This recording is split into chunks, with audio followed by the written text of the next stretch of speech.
Hello and welcome to the Beyond Podcast and another of our continuing crossover episodes with our YouTube channel where our exploring work primarily now lives. This is a taster of our work where we start with a slow read through, a first look, and then follow up with a number of fast-paced second looks, sometimes with more of a performance element. This interlude, Calisto and Melebea, was looked at 3 times, and this episode is the first of 2 episodes running the play at pace.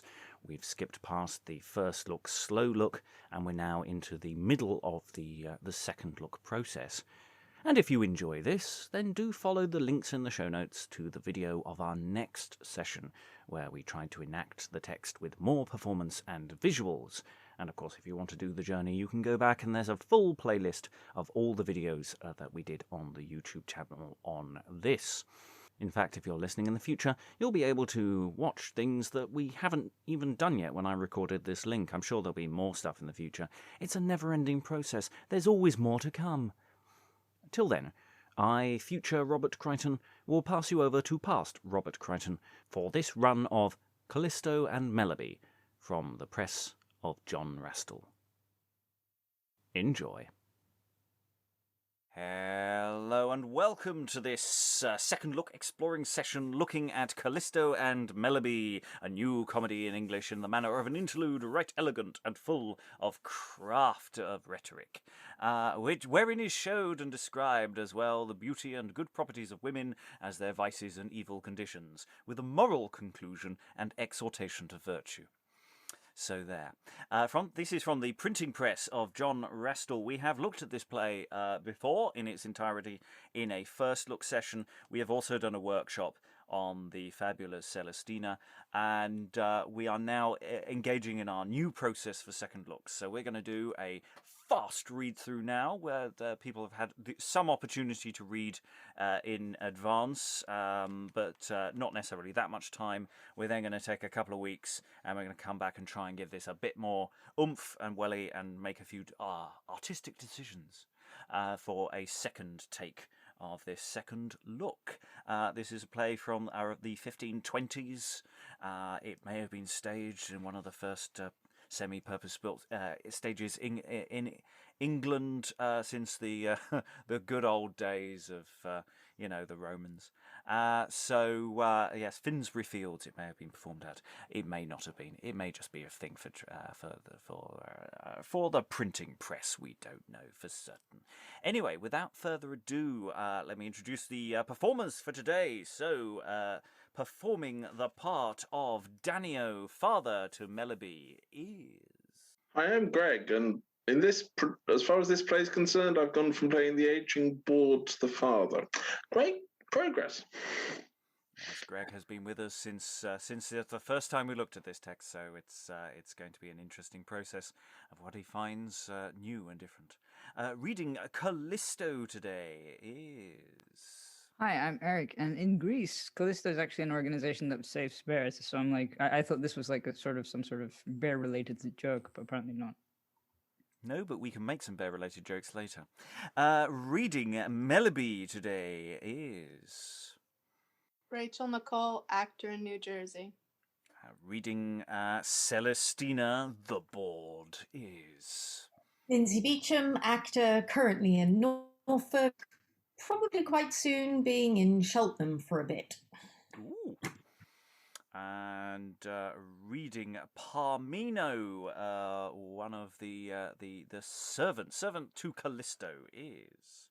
I'm Alex Scott Fairley. I'm an actor in Highland, Perthshire. And finally, reading Sempronio is... My name is Alexandra, and I'm really excited to play a parasite. That's how my character is described. Yes, or are they? We shall see.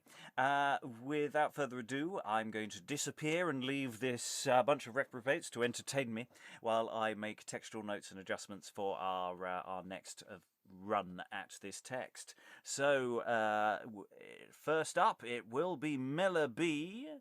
So, take it away. Franciscus Petrarchus, the poet laureate, saith that nature, which is mother of all things, without strife can give life to nothing create. And Heraclitus, the wise clerk, in his writing, saith, in all things create strife in their working. And there is nothing under the firmament with any other in all points equivalent. And according to their diets rehearsed as thus, all things are create and manner of strife. These foolish lovers, then, that be so amorous, from pleasure to displeasure, how lead they their life? Now sorry, now sad, now joyous, now pensive. Alas, I, poor maiden, then what shall I do, cumbered by dotage of one Calisto? I know that nature hath given me beauty, with sanguineous complexion, favor, and fairness. The more to God ought I to do fealty, with will, life, land, and love of perfectness. I deny not, but Callisto is of great worthiness. But what of that? For all his high estate, his desire I defy, and utterly shall hate. Of his sayings and suits so importune, that of my life he maketh me almost weary. Oh, his lamentations and exclamations on fortune, with similitude of manner as one that should die. But who shall pity this? In faith, not I. Shall I accomplish his carnal desire? Nay, yet at a stake rather brenn in a fire. Of truth, I am sorry for his trouble, to strive with himself thus for love of me, but though his sorrows, I assure you, should double, out of his danger will I be at liberty. Nay, he shall never that day see his voluptuous appetite consented by me. Wist he now that I were present here, I assure you shortly he would seek me, and without doubt he doth now inquire whither I am gone, or where I should be. See, is he not now come? I repent me. Alas, of this man I can never be rid. Would to Christ I wist where I might be hid. By you, fair Melebea, may it be seen the grace, the gifts, the greatness of God. Wherein? In taking effect of Dame Nature's stream, nor earthly, but angelic of likelihood, in beauty so passing the kind of womanhood. Oh God, I might in your presence be able to manifest my dolours uncomparable. Greater were that reward than the grace heaven to obtain by works of pity. Not so glorious be the saints that see God's face. Nay, joy not so much as I do you to see. Yet difference there is between them and me, for they glorify by his assured presence, and I in torment because of your absence. Why thinkest thou that so great a reward? Yea, more greater than if God would set me in heaven above all saints, and more in regard, and think it more a higher felicity. Yet more greater thy reward shall be, if thou flee from the determination of thy consent of mind by such temptation. I perceive the extent of thy words all, as of the wit of him that would have the virtue of me such a woman to become thrall. Go thy way with sorrow, I would thou knew I have foul scorn of thee, I tell thee true, or of any human creature with me should begin any communication pertaining to sin. And I promise thee where thou art present while I live, by my will, I will be absent. Lo, out of all joy I am fallen in woe, upon whom adverse fortune hath cast her chance of cruel hate, which causeth now away to go, the keeper of my joy and all my pleasance. Alas, alas, now to me what annoyance. Dieu garde, my lord, and God be in this place. Sempronio? Yea, sir. Sir, I shrew thy face, why hast thou been from me so long absent? For I have been about your business to order such things up as were convenient. Your house and horse and all things was to dress. Oh, Sempronio, have pity on my distress, for of all creatures I am the woefulest. How now? What is the cause of your unrest? For I serve and love the goodliest thing that is or ever was. What is she? It is one which is all other exceeding, the picture of angels, if thou her see. Phoebus or Phoebe, or no comparison maybe to her. What height she? Melebea is her name. Marry, sir, this would make a wild horse tame. I pray thee, Sempronio, go fetch me my lute, and bring some chair or stool with thee, the arguments of love that I may dispute, with which science I find thou art without pity. Hie thee, Sempronio, hie thee, I pray thee. Sir, shortly, I assure you, it shall be done. Then farewell, Christ send thee again soon. Oh, what fortune is equal unto mine? Oh, what woeful wight with me may compare? The thirst of sorrow is my mixed wine, which daily I drink with deep draughts of care. Tush, sir, be merry! Let pass away the mare. How say you? Have I not hied me lightly? Here is your chair and lute to make you merry. Merry, quotha, nay, that will not be, but I must needs sit for very feebleness. Give me my lute, and thou shalt see how I shall sing my unhappiness. This lute is out of tune now, as I guess. Alas, in tune, how should I set it when all harmony to me discordeth each whit, as he to whose reason is unruly? For I feel sharp needles within my breast, peace, war, truth, hatred, and injury, hope and suspect, and all in one chest. Behold, Nero in the love of Poppaea oppressed, Rome how he brent, old and young wept, but she took no thought, nor nevertheless slept. Greater is my fire, and less pity showed me. I will not mock, this fool is a lover. What sayest thou? I say, how can that fire be that tormenteth but one living man greater than that fire that brenneth a whole city here and all the people therein? Marry, for that fire is greatest that brenneth very sore and lasteth longest, and greater is the fire that brenneth one soul than that which brenneth 100 bodies.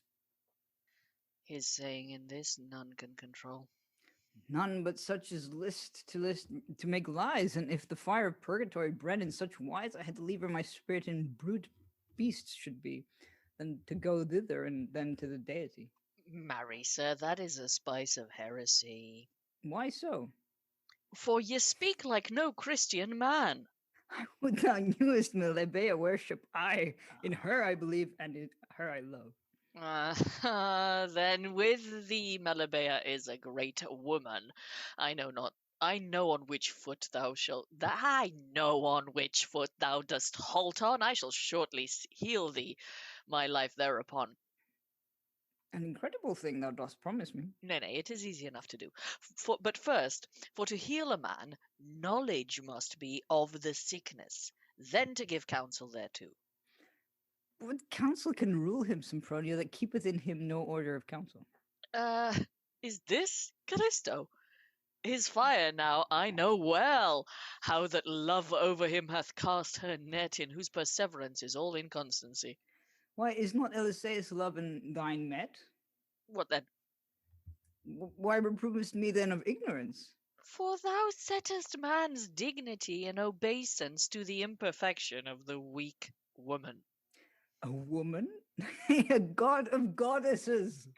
Believest that then? Yea, and as a goddess I here confess, and I believe there is no such sovereign in heaven as though she be in earth. Peace, a woman, a god, nay, to God, a villain. Of your saying ye may be sorry. It is plain. Why so? Because I love her and think surely to obtain my desire I am unworthy. Oh, fearful heart, why comparest thou with Nimrod or Alexander of this world, not lords only, but worthy to subdue heaven, as saying goeth, and thou reputest thyself more high than them both, and despairest so cowardly to win a woman, of whom hath been so many gotten and ungotten, never heard of any. It is recited in the feast of St. John, this is the woman of ancient malice. Of whom but of a woman was it sung on that Adam was expulsed from paradise? She put man to pain, whom Eli did despise.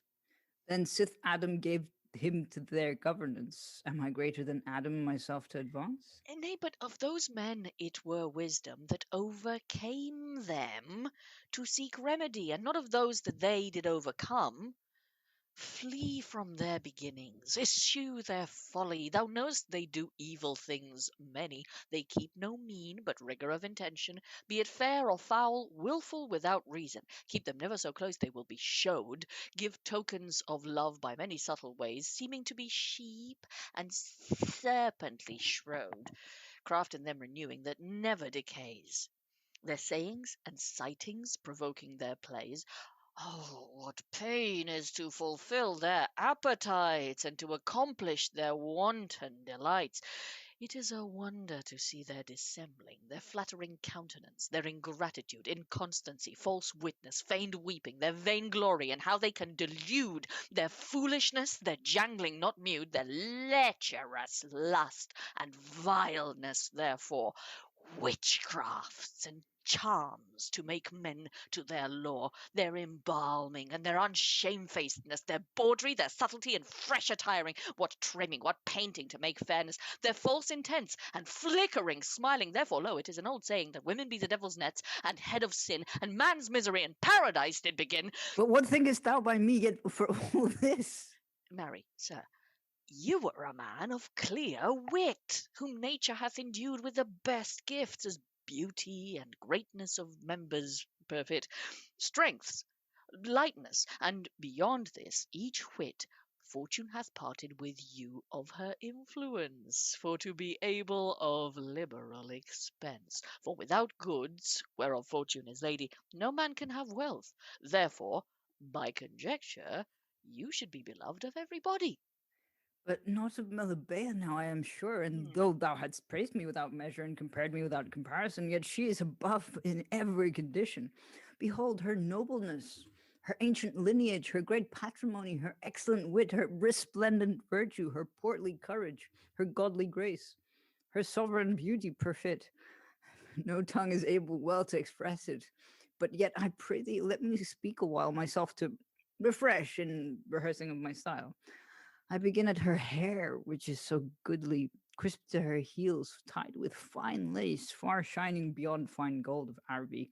I trow the sun color to it may give place, that to who to behold it might have the grace, would say in comparison nothing countervails. Then is it not like the hair of ass tails? What foul comparison! This fellow rails, her gay glassing eyes so fair and bright, her brows, her nose in a mean no fashion fails, her mouth proper and feet, her teeth small and white, her lips ruddy, her body straight upright, her little teats to the eyes a pleasure. Oh, what a joy it is to see such a figure.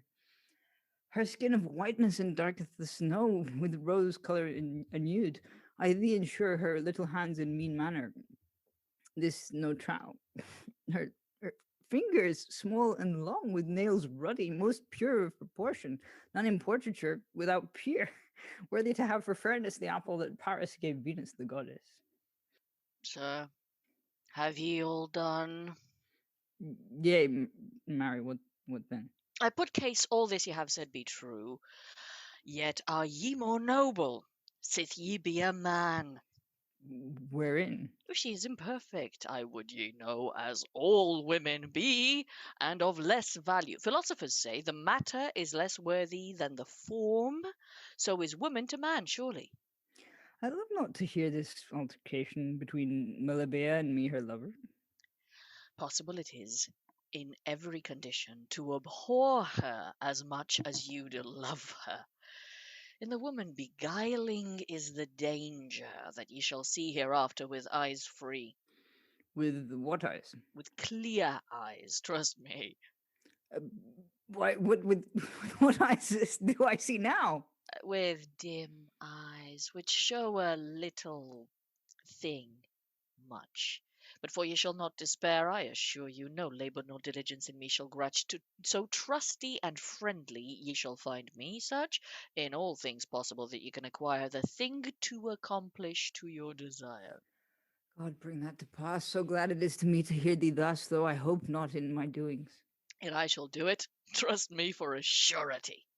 God reward thee for thy gentle intending. I give thee this chain of gold in rewarding. Sir, God reward you, and send us good speed. I doubt not but I shall perform it indeed. But without rewards, it is hard to work well. I am content, so thou be not negligent. Nay, be not you, for it passeth a marvel, the master slow, the servant to be diligent. How thinkest it can be? Show me thine intent. Sir, I have a neighbour, a mother of bawdry that can provoke the hard rocks to lechery. In all evil deeds she is perfect wise. I trow more than 1,000 virgins have been destroyed by her subtle devices, for she never faileth where she begins. Alone by this craft her living she wins. Maids, wives, widows, and every one, if she once meddle, there escapeth none. How might I speak with her, Sempronio? I shall bring her hither unto this place, but you must in any wise let rewards go, and show her your griefs in every case. Else were I not worthy to attain grace. But alas, Sempronio, thou tarriest too long. Sir, God be with you. Christ make thee strong. The mighty and perdurable God be his guide, as he guided the 3 kings into Bedlam from the east by the star, and again did provide as their conduct to return to their own realm. So speed my Sempronio to quench the gleam of this fire, which my heart doth waste and spend, and that I may come to my desired end. To pass the time, now will I walk up and down within mine orchard, and myself to go to commune and talk, and pray that fortune to me be not hard, longing to hear, whether made or marred, my message shall return by my servant Sempronio. Thus farewell, my lords, for a while I will go. Now the blessing that Our Lady gave her son, that same blessing I give now to you all, that I am come thus homely, I pray you of pardon. I am sought and sent for as a woman, universal. Celestina of truth my name is to call. Sempronio for me doth inquire, and it was told me I should have found him here. I'm sure he will come hither anon. But the whilst, I shall tell you a pretty game. I have a wench of Sempronio's, a pretty one, that sojourneth with me. Alexandra is her name. But the last day we were both nigh a stark shame, for Sempronio would have her to himself several, and she loveth one Crighton better, as well. This Crighton and Alexandra sat drinking in my house, and I also making merry, and as the devil would, far from our thinking, Sempronio almost came on us suddenly. But then wrought I my craft of bawdry. I had Crighton go up and make himself a room to hide him in my chamber among the broom. Then made I Alexandra sit down a-sewing, and I with my rock began for to spin, as who saith of Sempronio we had no knowing. He knocked at the door, and I let him in, and for a countenance I did begin to catch him in mine arms, and say, See, who kisseth me, Alexandra, and will not kiss thee? Alexandra for a countenance made her grieved, and would not speak, but still did so. Why speak ye not, quod Sempronio? Be ye moved? Have I not a cause, quoth she. No, quoth he, I trow. Traitor, quoth she, for well dost thou know where hast thou been these 3 days from me, that the imposthumous and evil death take thee. Peace, mine Alexandra, quod he, why say ye thus? Alas, why put you yourself in this woe? The hot fire of love so brenneth between us that my heart is with yours wherever I go, and for 3 days' absence to say to me so, in faith methinketh ye be to blame. But now hark well, for here beginneth the game. Crighton in my chamber above that was hidden, I think lay not easily, and began to jumble.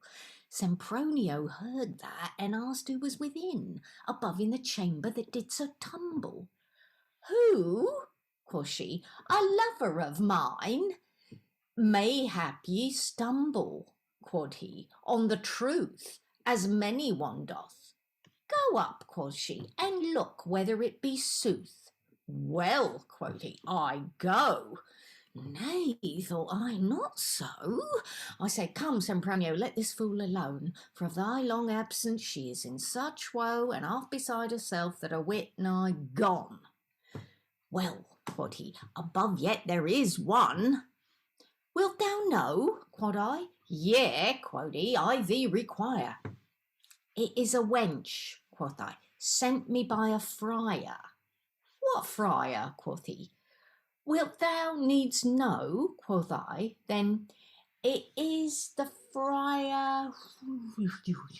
Oh, quoth he, what a load hath that woman to bear him. Yea, quoth I, though women per case bear heavy full oft, yet they gall in no place.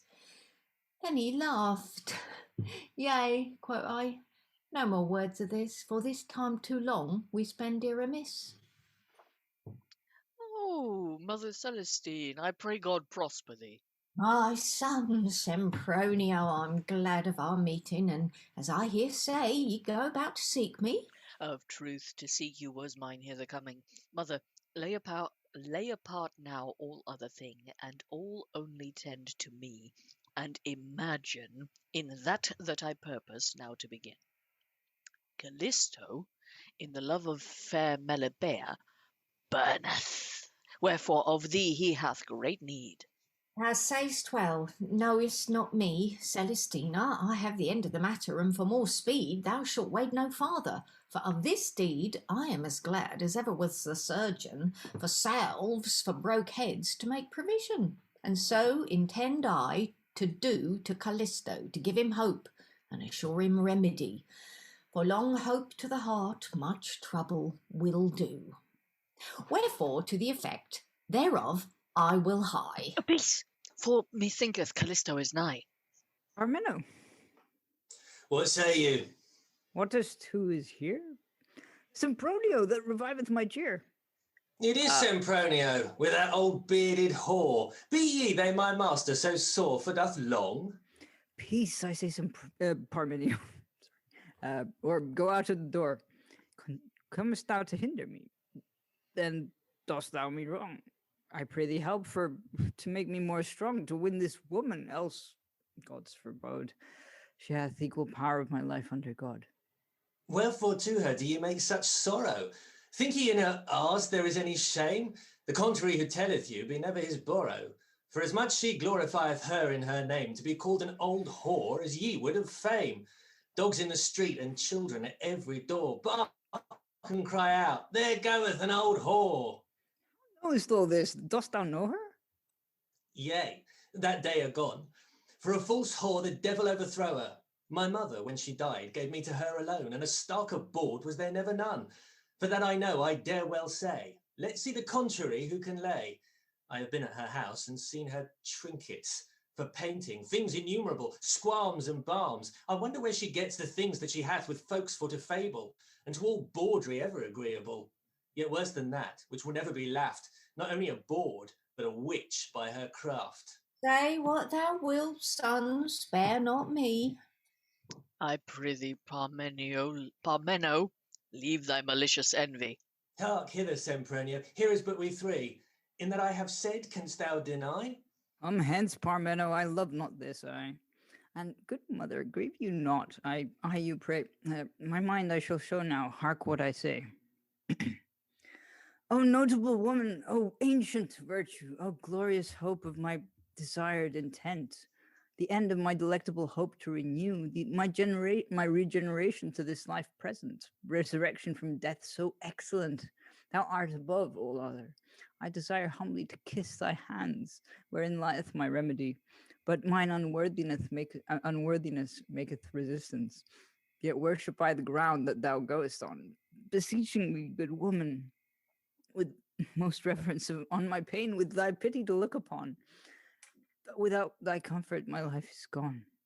To revive my dead spirits, thou mayest prefer me with the words of thy mouth to make or mar me. Sempronio, can I live with these bones that thy master giveth me here for to eat? Words are but wind, therefore at once bid him close his mouth and do his purse get.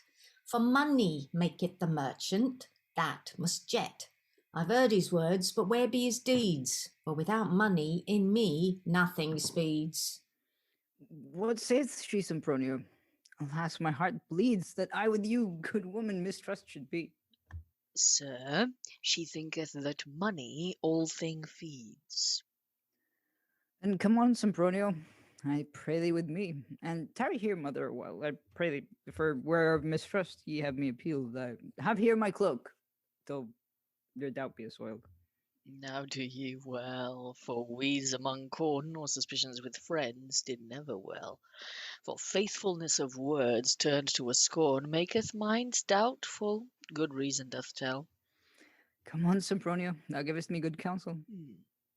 Go ye before, and I shall wait you upon.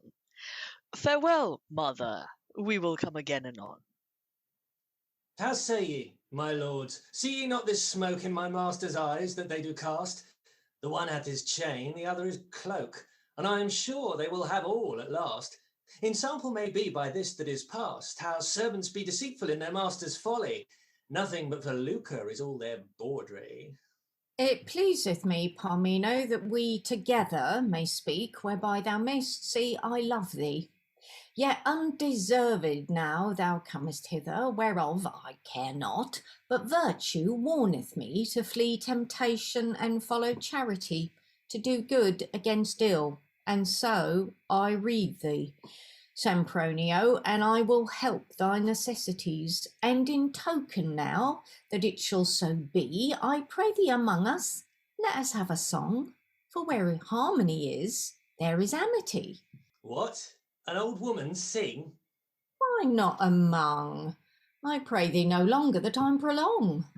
They'll go to when thou wilt. I'm ready. Shall I begin? Yea, but take not too high. How say ye now by this, little young fool, for the third part Sempronio we must get. After that thy master shall come to school to sing the fourth part that his purse shall sweat, for I see craftily the song can set. Though thy master be hoarse, his purse shall sing clear, and taught to solve that woman's flesh is dear. How sayest to this, thou pretty Parmeno? Thou knowest not the world, nor no delights therein. Dost understand me? In faith, I trow, no.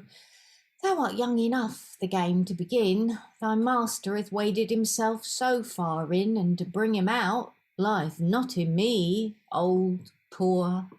Yeah, thou should say it lieth not in me, old whore. Ah, horse and a shame takes such a knave. How darest thou with me, thou boy, be so bold? Because such knowledge of thee I have. Why, who art? Parmeno, son to Albert the Old. I dwelt with thee by the river where wine was sold, and thy mother, I trow, hight Claudina, that a wild fire bren thee, Celestina. But thy mother was as old a whore as I. Come hither, thou little fool, let me see thee. Oh, it is even he, by our blessed lady. What little urchin has forgotten me? When thou layest at my bed's feet, how merry were we. Ah, thou old matron, it were arms thou were dead. How wouldst thou pluck me up to thy bed's head, and embrace me hard unto thy belly? And for thou smelledst oldly, I ran from thee. Shameful horse, and fie upon thee, fie, fie, come hither. And now shortly I charge thee, that all this foolish speaking thou let be. Leave wantonness of youth, then shalt thou do well.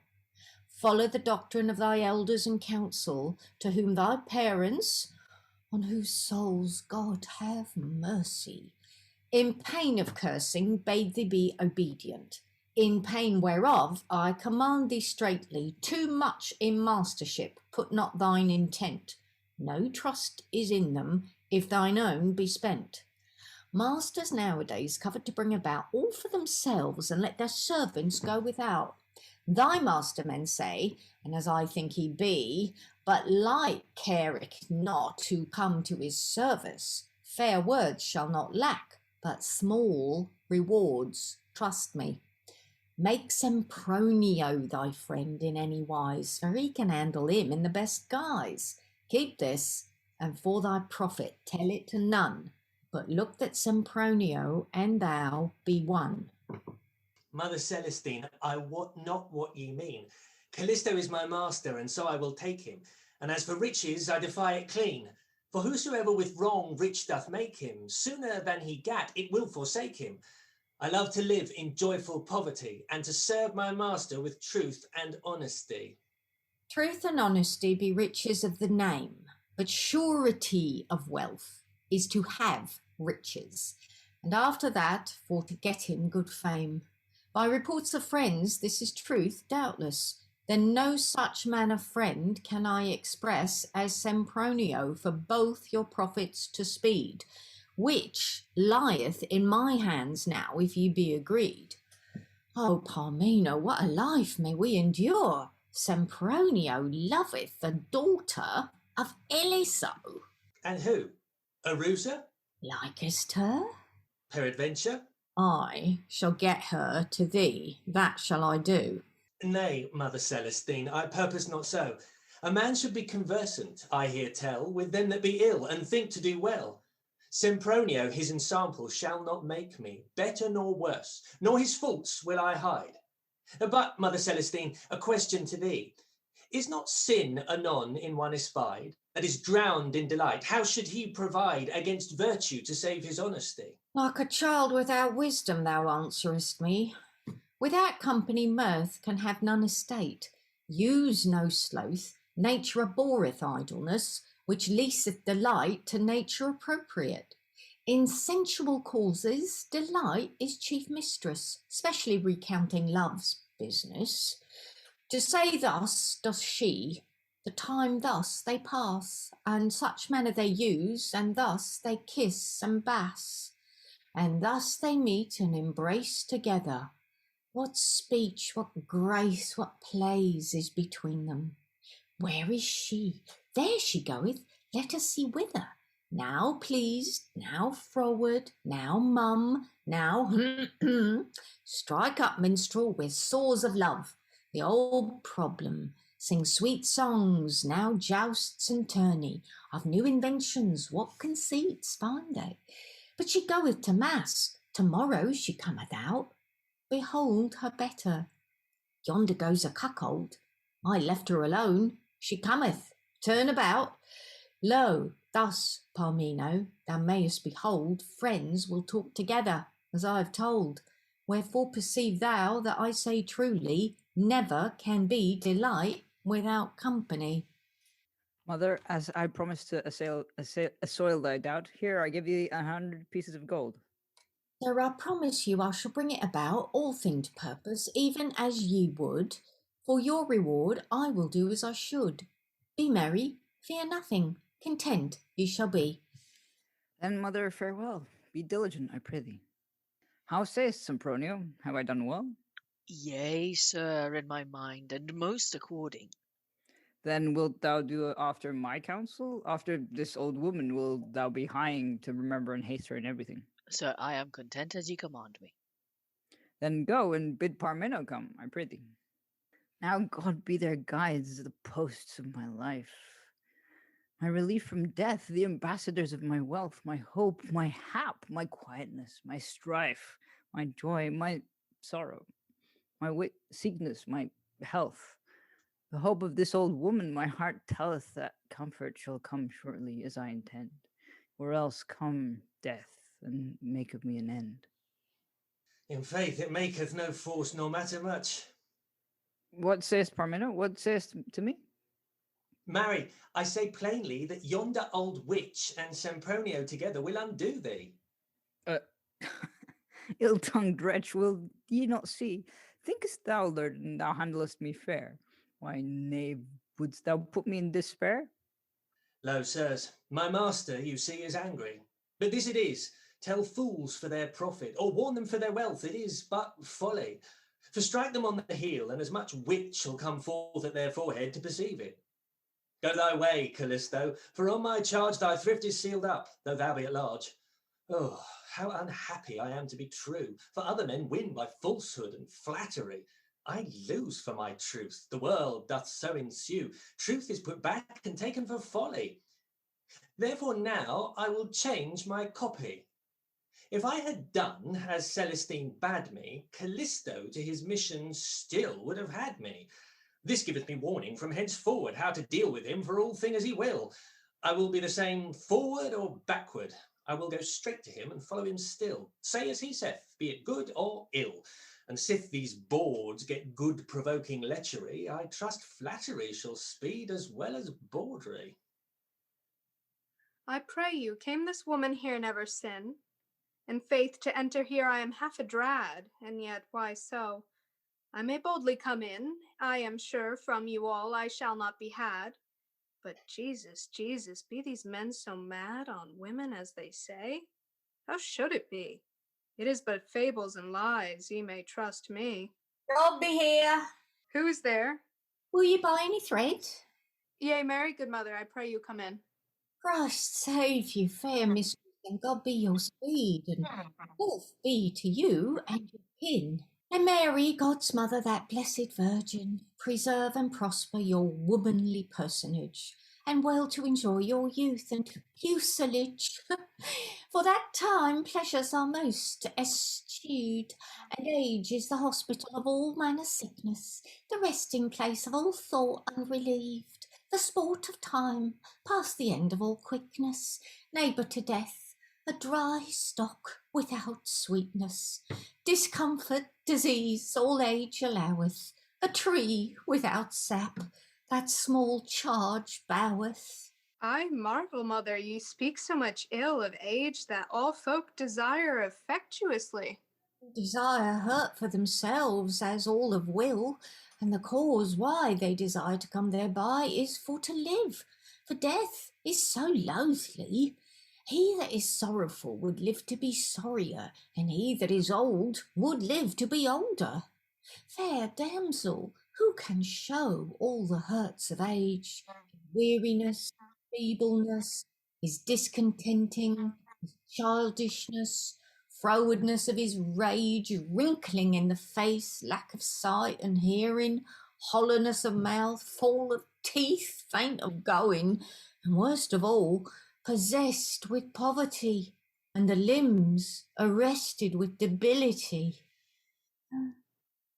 Mother, ye have taken great pain for age. Would ye not return to the beginning? Fools are they that are past their passage to begin again, which be at the ending. The better is possession than the desiring. I desire to live longer, do I well or no?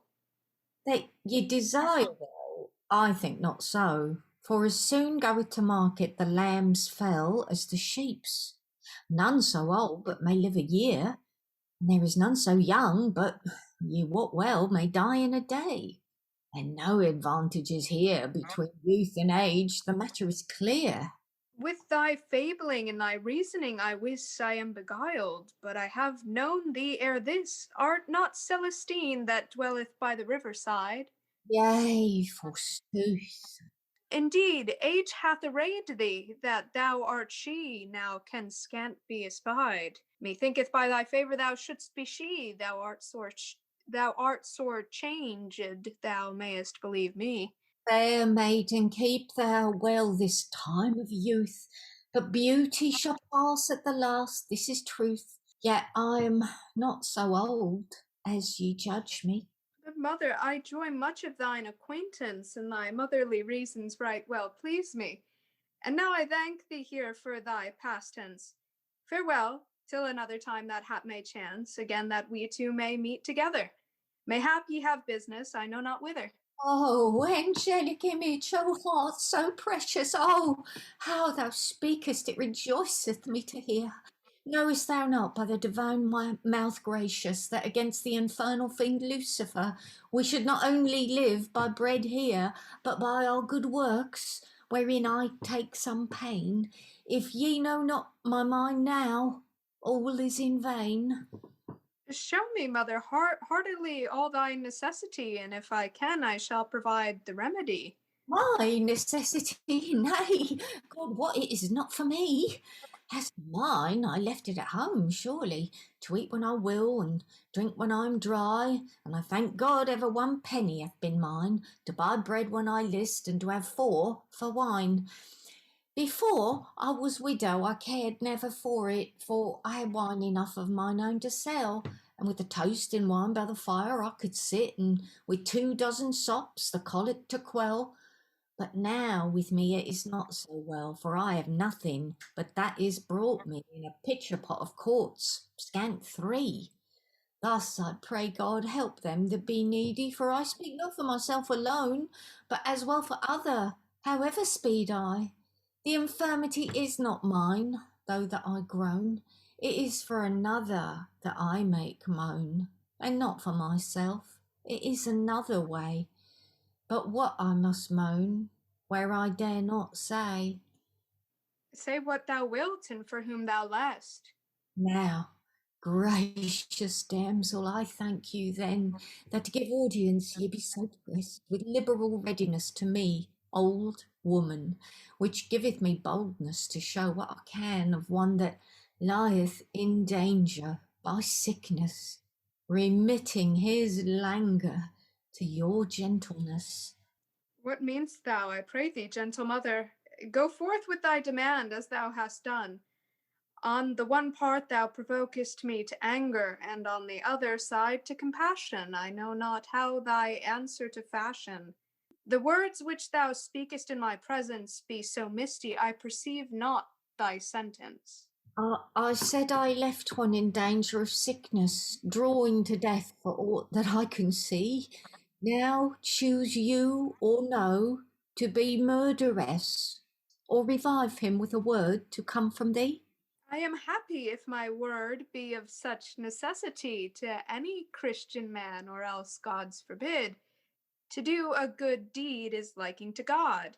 For good deeds to good men be allowable, and specially to needy above all other, and ever to good deeds ye shall find me agreeable, trusting ye will extort me to none other. Therefore fear not, speak your petition, good mother, for they that may heal sick folk and do refuse them, surely of their death they cannot excuse them. Full well and graciously the case you consider, for I never believed that God in vain would give you such countenance and beauty together, but charity therewith to relieve folk in pain. And as God hath given you, so give him again. For folks be not made for themselves only, for then they should live like beasts all rudely, among which beasts yet some be pitiful. The unicorn humbleth himself to a maid, and a dog in all his power ireful. Let a man fall to ground, his anger is delayed. Thus by nature pity is conveyed. The cock, when he scrapeth and happeth meat to find, calleth for his hens. Lo, see the gentle kind. Should human creatures then be of cruelness? Should not they to their neighbours show charity, and especially to them wrapped in sickness, when they that may heal them cause the infirmity? Mother, without delay, for God's sake, show me, I pray thee heartily, without more praying, where is the patient that is so paining? Fair damsel, thou mayest well have knowledge here too, that in this city is a young knight, and of clear lineage, called Calisto, whose life and body is all in thee, I plight. The pelican, to show nature's right, feedeth his bird. Methinketh I should not preach thee. Thou wottest what I mean, as nature should teach thee. Ah, is this the intent of thy conclusion? Tell me no more of this matter, I charge thee. Is this the dolent for whom thou makest petition? Art thou come hither thus to deceive me? Thou bearded dame, shameless thou seemst to be. Is this he that hath the passion of foolishness? Thinkest thou, ribald, I am such an one of lewdness? It is not said, I see well in vain, the tongue of man and woman worst members be. Thou brute bawd, thou great enemy to honesty certain, cause of secret errors, Jesu benedicti, some good body take this old thief from me, that thus would me deceive with her false sleight. Get out of my sight now, get thee hence straight. In an evil hour came I hither, I may say. Would I had broken my legs twain. Go hence, thou brothel, go hence in the devil way. Bidest thou yet to increase my pain? Wilt thou make me of this fool to be fain, to give him life, to make him merry, and to myself death, to make me sorry? Wilt thou bear away profit for my perdition, and make me lease the house of my father, to win the house of such an old matron as thou art, shamefullest of all other? Thinkest thou that I understand not, thou false mother, thy hurtful message, thy false subtle ways? Make amends to God, thou livest 2 long days. Answer thou, traitress, how darest be so bold? The fear of thee maketh me so dismayed that the blood of my body is almost cold. Alas, fair maiden, what hast thou said to me, poor widow? Why am I denied? Hear my conclusion, which is of honesty. Without cause you blame this gentleman and me. I say I will hear no more of that fool. Was he not here with me even now? Thou old witch, thou bringest me in great dole. Ask him what answer he had of me, and how I took his demand, as now no mayst thou, more showing is but lost, where no mercy can be. Thus I answered him, and thus I answered thee. The more strange she maketh, the gladder am I. There is no tempest that ever doth endure. What sayest thou? What sayest thou, shameful enemy? Speak out. So feared I am of your displeasure. Your anger is so great, I perceive it, sure, and your patience is in so great an heat, that for woe and fear I both weep and sweat. Little is the heat in comparison to say to the great boldness of thy demeaning. Fair maiden, yet one word. Now I you pray, appease with patience and bear my saying. It is for a prayer, mistress, my demanding, that is said ye have of Saint Apolline, for the toothache, whereof this man is in pain, and the girdle there thou wearest about thee, and so many holy relics it hath touched, that this knight thinketh his boot thou mayest be. Therefore let thy pity now be avouched, for my heart for fear like a dog is couched. The delight of vengeance whoso doth use, pity at their need shall them refuse.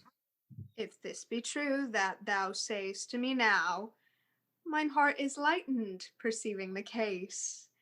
I would be content well if I wist how to bring this sick knight unto some solace. Fair damsel, to thee be health and grace. For if this knight and ye were acquainted both two, you would not judge him the man that you do. By God and by my soul, in him is no melancholy, with grace endued, in freedom as Alexander, in strength as Hector, in countenance merry, gracious, envy in him reigned never.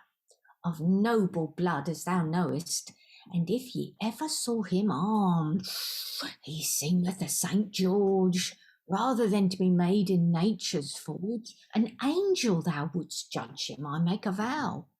The gentle Narcissus was never so fair that was enamoured of his own shadow. Wherefore, fair maid, let thy pity repair. Let mercy be thy mother, and thou her heir. This knight whom I come for never ceaseth, but crieth out of pain that still increaseth. How long time, I pray thee, hath it holden him? I think he be 24 years of age. I saw him born, and hope for to fold him. I demand thee not thereof thine answer assuage. I ask thee how long in this painful rage he hath lain. Of truth, fair maiden, as he says, he hath been in this agony this 8 days, but he seemeth as he had lain this 7 year. Oh, how it grieveth me the ill of my patient, knowing his agony and thy innocency here unto mine anger thou hast made resistance, wherefore thy demand I grant in recompense. Have here my girdle, the prayer is not ready, tomorrow it shall be, come again secretly. And, mother, of these words passed between us, show nothing thereof unto this knight, lest he would report me cruel and furious. I trust thee now be true, for thoughts be light. I marvel greatly thou dost me so acquit of the doubt that thou hast of my secretness. As secret as thyself I shall be doubtless, and to Calisto with his girdle Celestina shall go, and his leady heart make whole and light. For Gabriel to Our Lady with Ave Maria came never gladder than I shall to this night. Callisto, how wilt thou now sit upright? I have showed thy water to thy physician. Comfort thyself, the field is half won. Mother, he is much beholden unto thee. Fair maiden, for the mercy thou hast done to us this night, and I both thy bead folks shall be. Mother, if need be, I will do more than thus. It shall be needful to do so and righteous, for this thus begun must needs have an end, which never can be without ye condescend. Well, mother, tomorrow is a new day. I shall perform that I have promised, show to this sick knight in all that I may, bid him be bold in all things honest, and though he to me as yet be but a guest, if my word or deed his health may support, I shall not fail, and thus bid him take comfort. Now Christ comfort thee and keep thee in thy need. Now, say you, now is not this matter carried clear? Cannot old Celestina a matter speed? A thing not well handled is not worth a bean. Now know ye by the half tale what the whole doth mean. These women at the first be angry and furious. Fair weather cometh after storms tempestuous. And now to Callisto I will me dress, which lieth now languishing in great pain, and show him that he is not remediless, and bear him this to make him glad and fain, and handle him, so that ye shall see plain that I am well worthy to bear the name, for to be called a noble archdame. Oh, marvellous God, what a dream had I tonight. Most terrible vision to report and hear. I had never none such, nor none earthly white. Alas, when I think thereon I quake for fear. It was of Melebea, my daughter dear. God send me good tidings of her shortly, for till I hear from her, I cannot be merry. Oh, dear father, nothing may me more displease, nothing may do me more annoyance, nothing may do me greater disease than to see you, father, in any perturbance. For me chiefly, or for any other chance. But for me I pray you not to be sad, for I have no cause but to be merry and glad. Oh, sweet Melebea, my daughter dear, I am replete with joy and felicity, for that ye be now in my presence here, as I perceive in joy and prosperity. From death to life, methinketh it reviveth me, for the fearful dream that I had lately. What dream, sir, was that, I pray you heartily? Doubtless, methought that I was walking in a fair orchard, which were places two. The one was a hot bath, wholesome and pleasing to all people that did repair thereto, to wash them and clean them from sickness also. The other of a pit of foul stinking water. Shortly they died, all that herein did enter, and unto this wholesome bath methought that ye in the right path were coming apace. But before that methought that I did see a foul, rough bitch, a prick-eared cur it was, which straking her body along on the grass and with her tail licked her so, that she made herself a fair spaniel to be. This bitch then, methought, met you in the way, leaping and fawning upon you apace.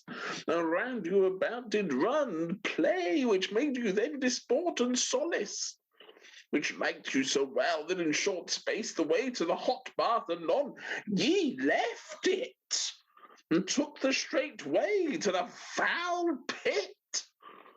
And ever ye looked continually upon that same bitch, and so much her eye that ye came to the foul pit brink suddenly, like to have fallen in and to have been destroyed, which when I saw,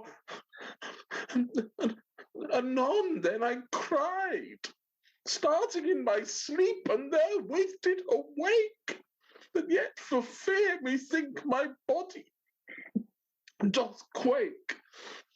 Was not this a fearful dream and marvellous? I pray you, daughter, what think ye now to this? What, speak ye not?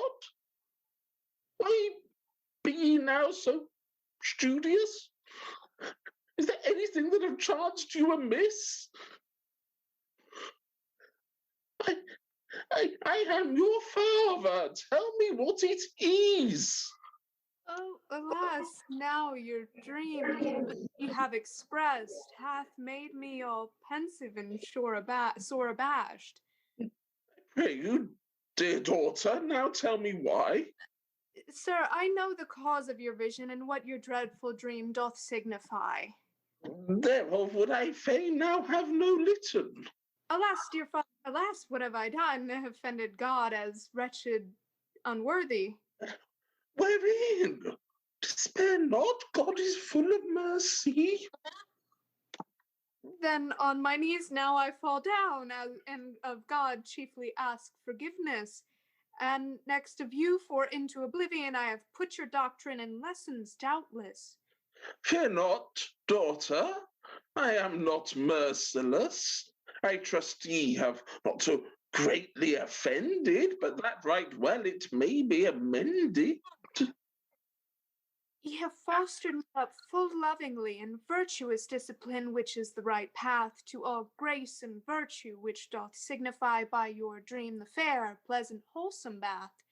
The foul pit whereof ye dreamed, which hath destroyed so many, betokeneth vice and sin, in which, alas, I had almost fallen in.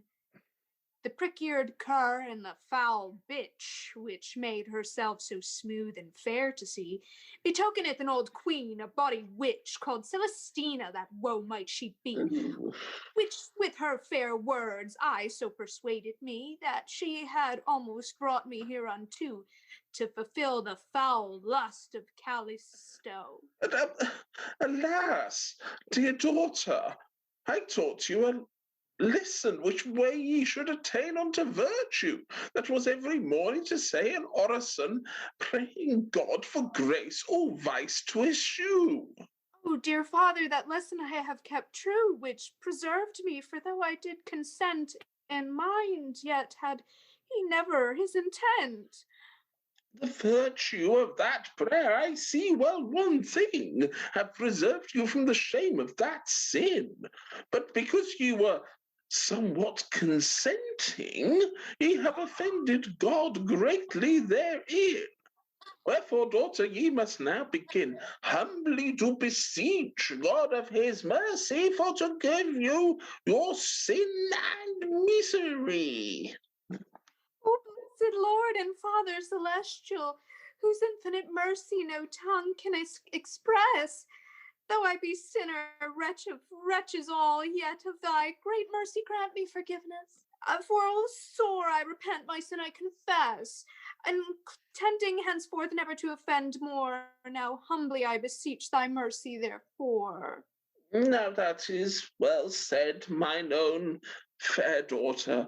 Stand up, therefore, for I know verily that God is good and merciful ever to all sinners which will ask mercy and be repentant and in will clearly to sin no more. He of his great goodness will grant them therefore his grace and forgiveness. Lo, here ye may see what a thing it is to bring up young people virtuously in good custom.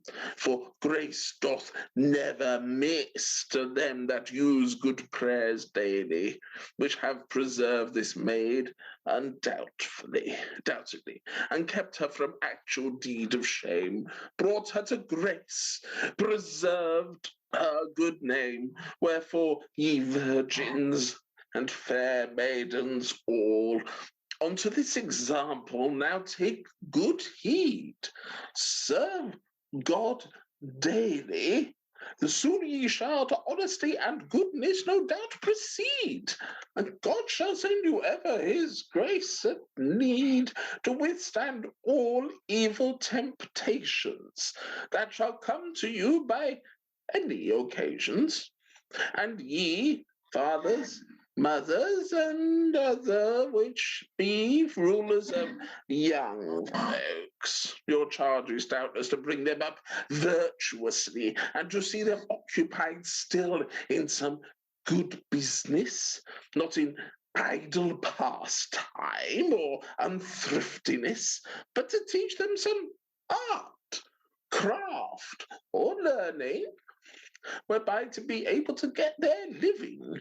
The bringers up of youth in this region have done great harm because of their negligence, not putting them to learning or occupation. So when they have no craft nor science and come to man's state, you see the experience that many of them compelled me to beg or steal by very necessity.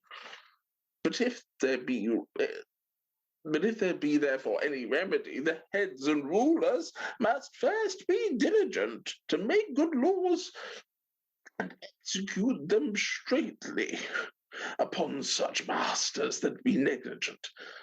Alas, we make no laws but punishment when men have offended.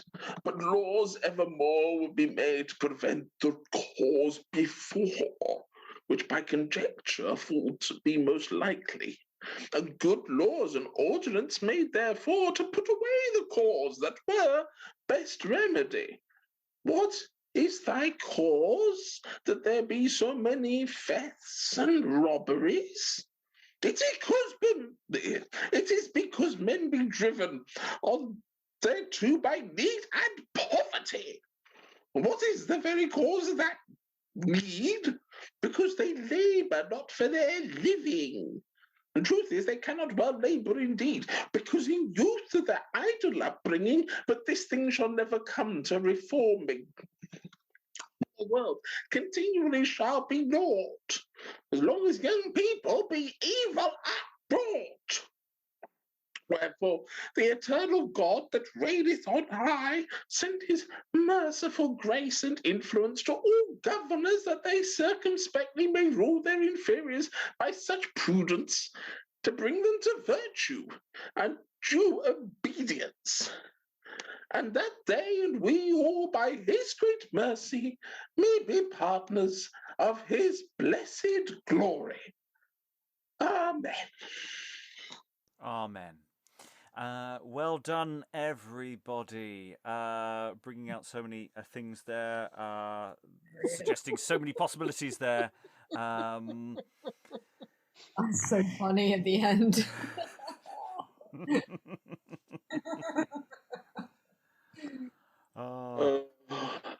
Right. Yeah. I mean, it's. I'm. You know, we've said this before, and we've said this many a time. And it's a shame, actually, even almost a year since we first looked at this.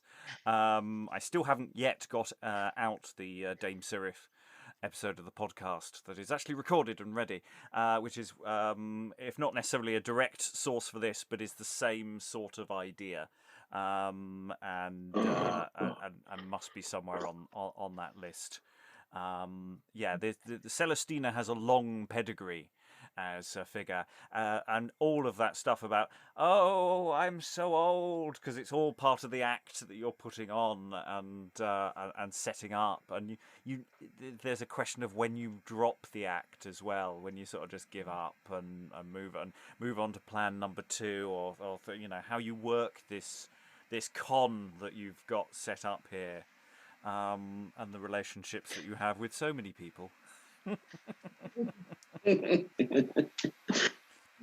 and it's well, there is another version of or another version of the play that this is adapted from, or the book rather that this is adapted from, which is much later, which we haven't got around to looking at yet. So there will be a compare and contrast exercise coming sometime anon.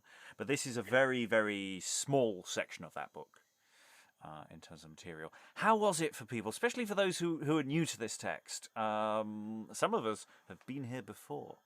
Many times. For those who are here, who was here? Who's here for the first time on this play? So I'll go to Lynsey first. How was Celestina for you? Oh, I mean, just so well written that really it just doesn't require a lot of work in a reading like this, because you just read it and it's all there. It's all there in the text, so it's absolute joy. And yeah, I love these characters that are just so good at manipulating and getting what they want out of other people and conning other people, and especially under the guise of holiness and that kind of thing. It's just fantastic. It's great stuff.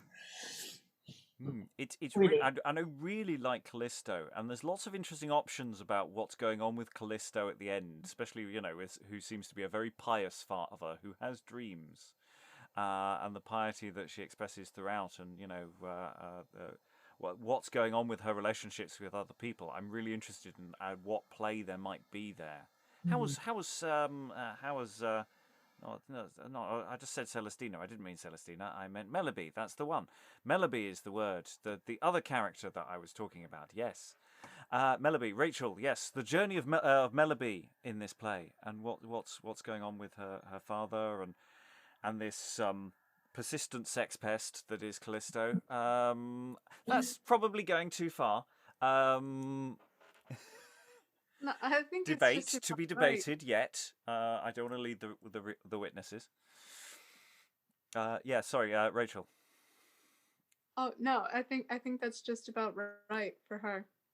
That he's annoying. I like this because it's like some of these tropes in these plays that happen.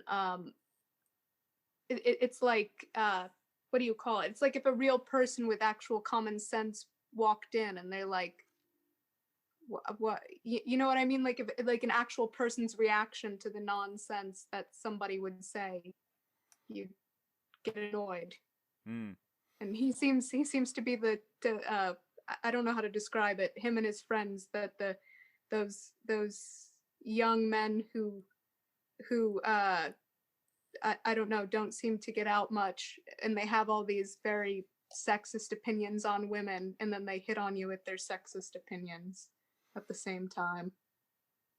Yeah, and yeah, she just completely shuts him down, and okay, she is taken in, but thankfully only for a bit.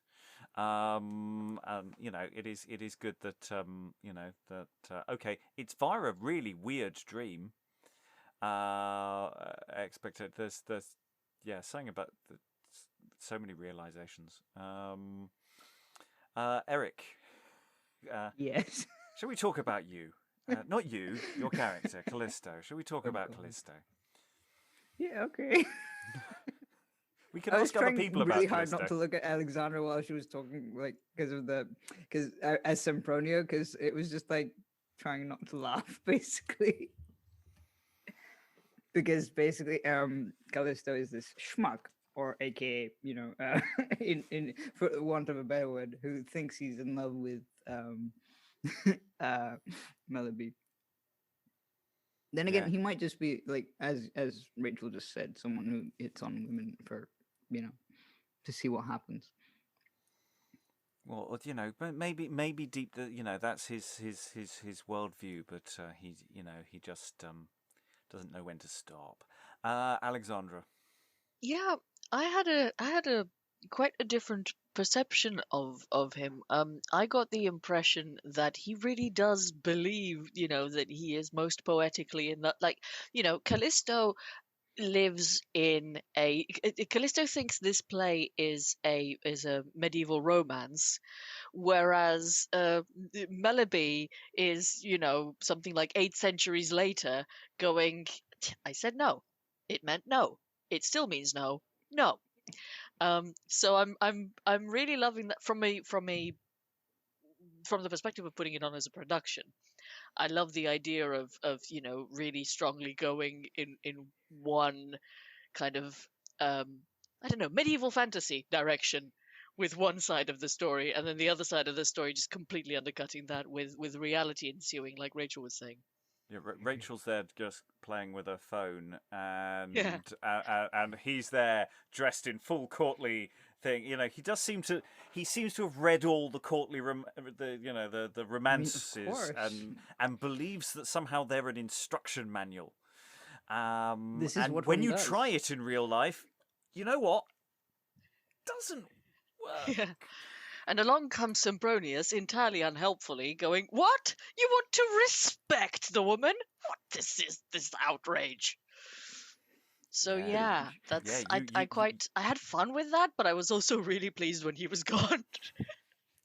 Yeah, you are something of a bit of a git there. See, I was surprised when I read this, like when we were not preparing, but like sort of, when you sent us the script, and I was like, okay, this is actually an interesting ending compared to like them sort of either slut shaming the woman or sort of going, she's just playing hard to get because she doesn't want to sleep with me, kind of thing. It didn't do either of those things, which was actually quite a relief. Yeah, I mean it's a slightly contrived ending. You know, father comes in and he's had a dream, and then basically turns to the audience at the end. I mean, I think father is still talking to Melebea for about 7 lines, and then the rest of that final speech is just addressed to the audience. I've actually marked it as such because it could be that he's still talking to us, but it doesn't feel like that. It feels like, and now the play's ended. Let me just go over the moral of the story. You were talking earlier about I don't know why I ended up channeling Barchester Towers vicar or something with that voice, but that's how it felt I was going. I'm actually tempted to almost drop that after that 7 lines and just do a normal voice because you're ultimately ending up playing to the audience. I felt that you got that opportunity to say, and the dads, the mums, the whatever's, there's a very sense of change. I didn't in the end, but I think that's what I'll ultimately do, is just because, A, that knackered my voice, and B, he needs that change of tone almost. Yeah, it's a lot of Danio there, isn't it? In a wonderful way, it was nice because I thought the dad doesn't do much, and then I realised, no, but he has one hell of a John Mayle speech. Well, I'm looking at it going, well, in a performance, it's going to be doubled with somebody earlier on, though who that's not. It's one of the servants. Yes, I was looking. It's probably you. Goes off, puts on a beard, and Better than Calisto, yeah. And that'll be that. I, as we said last week, that's what I love is you might get a relatively small part, but actually you can have so much fun with it. And ultimately, it's not a desperately long play either. I mean, we didn't really trouble an hour. I mean, I think in performance it would be slower, and there's things to be found in that, and enjoyments to be had, especially with an audience responding as well. I think Celestina would, give us another 5 minutes just simply because we'd have to keep the audience from tittering too much. We're not at home to Mr. Gaffer, thank you. We need to finish the play. Rachael, you were waving. Oh, no. I was going to say if it was like Celestina, like double. Wait, could Celestina and Danio double? Or do they just. No, she walks out right as he walks in, but it says that he has a beard, and she said that she has a beard, and I know that's because it's all probably men playing all these people or something, but no, but I love Danio. He's so funny, and just her reaction when he comes in, like, "Oh, father, great, you're here. What do you want?" Just she's what do you call it? She's I feel like the opposite of what in other plays, like what is it? The opposite of Patient Griselle or something. But she's not the ideal woman at all, and she has a bit of a temper. Yeah, having realised, her mistake, and the fact that her father's going to be really unhappy. I like the idea that that she gets on the knees and this, she knows what her father is like. Okay, on knees, really, really forgive, and then Danio, fear not, daughter, I am not merciless. It's just going. There's lots of potential and wiggle room for what these characters are actually doing and saying, as well as what they are. If that makes sense.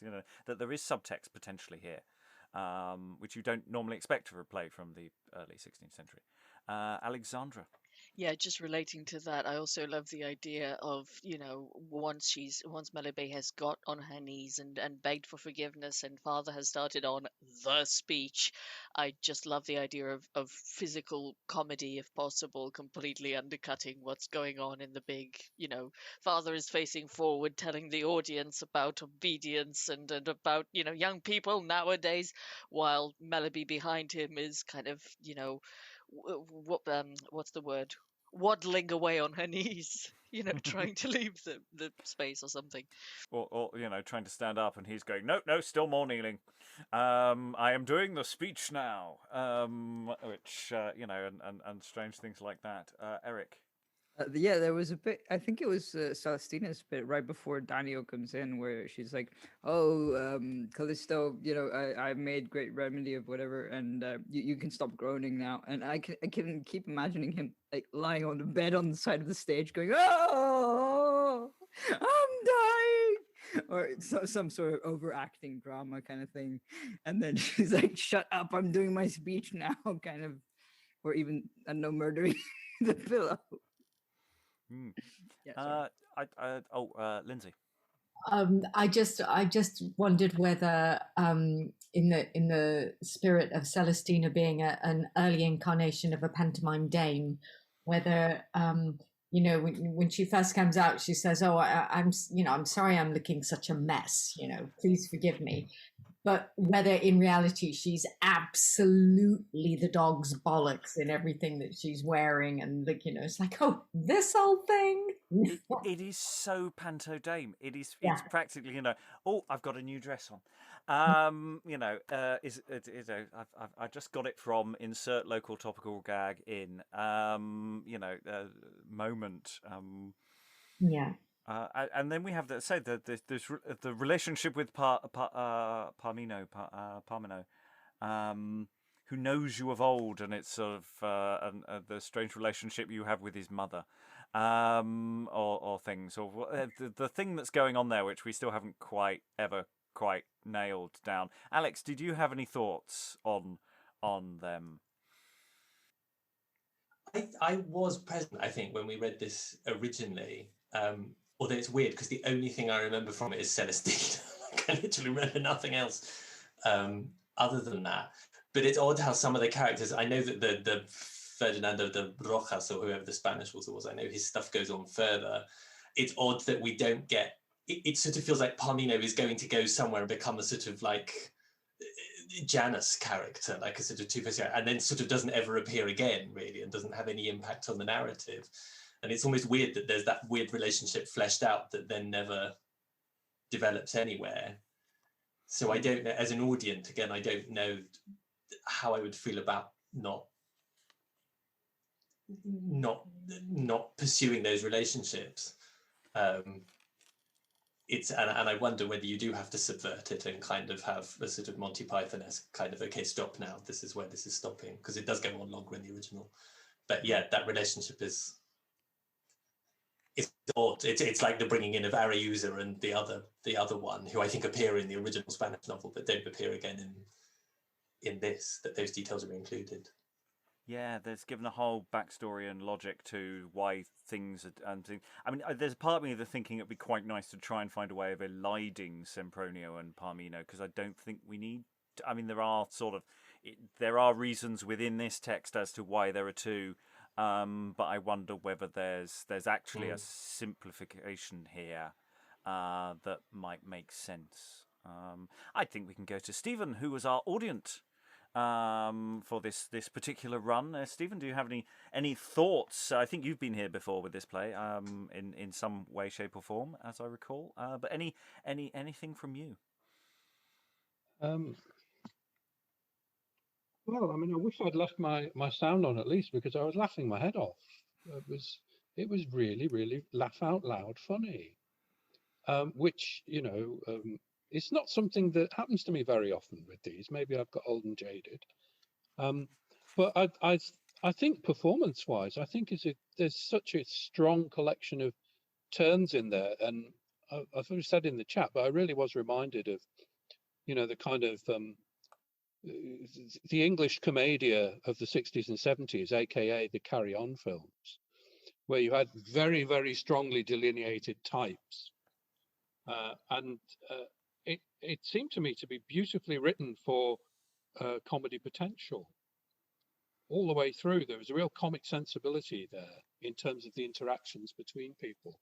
I think from the very beginning, where there's this sort of ludicrous repetition of Brenneth and burning, and he's kind of he's got the app, and he's doing courtly love off the app, kind of thing, swiping along. Now let's go back to Brenneth again. It's kind of like that. So it's great, really. I really, really enjoyed it. I enjoyed all the performances. It was. I mean, it's not the tightest, is it? I mean, you would need, as Alex says, you need to tidy it up. And coming back to a point that Alexandra made, it is that sort of weird thing of seeming extremely modern and extremely medieval at the same time, and from that point of view, comparing it to the moral plays that I know, it doesn't seem to be the same beast whatsoever. We don't have, not least because if anything resembling a vice figure is actually Celestina, isn't it? And Greg put out beautifully, the moral framing of the whole thing is just so easy to send up, right at the end. It's not like we have a bit of vice in the middle of it and then order is restored. That came across really, really nicely in Greg's final speech there, where it just descends into this kind of, the use of today are dreadful right at the end there. It's, it could almost be written to do that. Do you know what I mean? The speech does kind of fall apart, or maybe Greg just sort of found that there. So I think it's really, really interesting, sort of from the point of view of us doing this year-long investigation and comparing with other things. I think it really is original, isn't it? And very, very performable. I mean, not to say that it isn't original, but I think it's a snapshot into what we've lost. Yes. We have, if you look at the medieval and the really early Tudor, it's all the God show. That's, we have so few survivals, and this is why I keep mentioning Dame Sirith and Interludium de Clerico et Puella, which is available on the podcast, which are basically the same thing. So Dame Sirith is a sort of play thing from the 13th century, and then the early 14th century you have Interludium de Clerico et Puella, which is about an old wise woman who is asked by a young man to try and persuade his interest to change her mind. And so that's several hundred years earlier. And then between that and this, and in terms of surviving secular comedy, we've got Fulgence and Lucrece, and some funny bits in some other stuff that's about God. And that's about it. There isn't really anything else, even though we can be fairly certain there's a hell of a lot of other stuff that would have been in existence. It's just it doesn't survive. I think the jest books are the kind that help us with that missing link, don't they? The prose stories in the jest books, which tremendous number of them are set in an obviously medieval world. There's friars and nuns and so forth. Even 1600, people are still consuming these stories, and I think there will have been an awful lot more plays like that. So we do have a sort of prose sense right the way through the 16th century. But you're absolutely right. But why would people write this stuff down? We don't go out and buy a Carry On script, do we? Yes, because the jest books are sort of almost the equivalent of toilet books in a sense. They're not quite that, but they're in that sense of being semi-disposable. even though they're incredibly popular, or they were very popular. Alexandra, did you have something you wanted to say? Yeah, I had a query. I just remembered when we were talking about, potentially conflating characters or potentially figuring out how and why certain characters just randomly seem to disappear after having a lot of setup. I then suddenly remembered there are lacunae. There are places where there seems to be text missing, at least according to the way that my script is formatted. So I wanted to ask about those, whether we know how long the bits that are missing might be, and or what they might contain by inferring from source material. As far as I can tell, the only bits where that are explicitly missing are a few bits of a line. It's words. It's just damage to a manuscript, and we don't have the song, unless somehow that speech that follows is sung. But I don't see it. It didn't seem to make any sense. So there is a song that we do not have, and that's I think it. I mean, I think it's partly because it seems to be like let's translate this other thing, and they would try to make it fit to an interlude structure of let's do about an hour, or and that seems to be the kind of thing that Rastell was interested in at the time, and his set, and it was like do 900 lines and then stop, and it might just be as simple as that. I don't think, however, there is anything structurally missing. This seems to be as intended. But anyway, we need to stop now because we need to talk about what we might do with this text for the next session we do this text with. So all that remains, thank all these wonderful readers and our viewers. Thank you very much, everyone, and goodbye.